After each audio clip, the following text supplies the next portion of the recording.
man la Djily Ngom tailleur boo xam ne mi ngi juddoo Touba.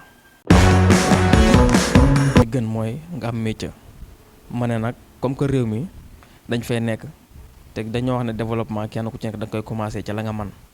comme que man tailleur laa ci laa inspiré woo ne carrément naa jéem ubbi formation couture jàngal xale yi ñaw ngir ñu am xam-xam. jamono ji tollatut foo xam ne jigéen laa rek damay toog ci kër du ma liggéey wala du ma am métier jamono tollatut foofu jamono romb na foofu. li ma inspiré nag bokk na ci comme lii nga wax maanaam soo demee ci marché bi da ngay gis soxna yi ndeysaan ñu nekk ay jàmbaar fu ma toll dama koy wax nga gis koo xam ne day tiim palaat boo xam ne du mat 2000 wala 1500 mu yaakaar ci boppam yaakaar ci sàmm ak njabootam te pourtant kooku su fekkoon am na métier peut-être coono kooku muy daj du ko am te dana am ay revenu maanaam dana am koom moo xam ne dana ci mën a defal boppam defal ci ak ay njabootam ndax métier am tailleur ci jigéen amul pertement ndax boo manee mën a ñawal sa bopp mën a ñawal say doom déjà wàccal nga sa jëkkër lu bari boo manee mën a ñawal sa doom mën mooy nit ki su taxawee yan longueur nga war a jël ba nga xam ko nit ki su taxawee yan tour nga war a jël lu ci mel ni épaule poitrine taille fesse ba nga ràññee ko ndax mesure mooy li nga xam ne mooy baasu ñaw soo ko xësee man rek yeneen ci dana yomb ci yow. ndax tailleur doon na loo xam ne moom médecine yam day avancé ndax bu njëkk ñun nañ jàngewut métier ak ni ñuy ñawee instant yi bokkul léegi fi mu toll nii période de corps yi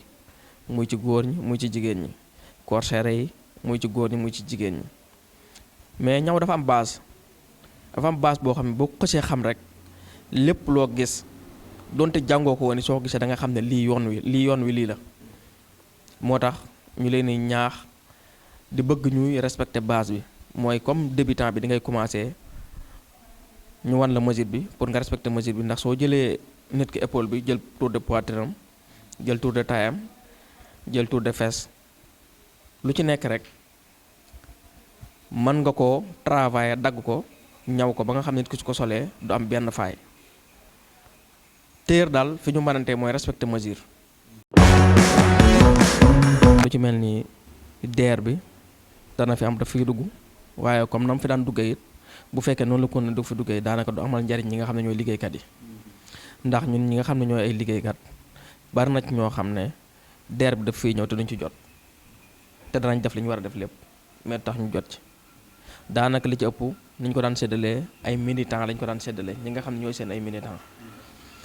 soit ñu am métier wala ñu bañ am métier te daanaka ñi ko daan jox sax ñu ci ëpp ñenn ñi amuñu métier. kon déjà loolu rek problème la boo xam jooy nañ ko ba sonn mënuñ ci dara bu ñu sañoon nag muy ñëw ci bërëbu liggéeyukaay yi ñu ciy jot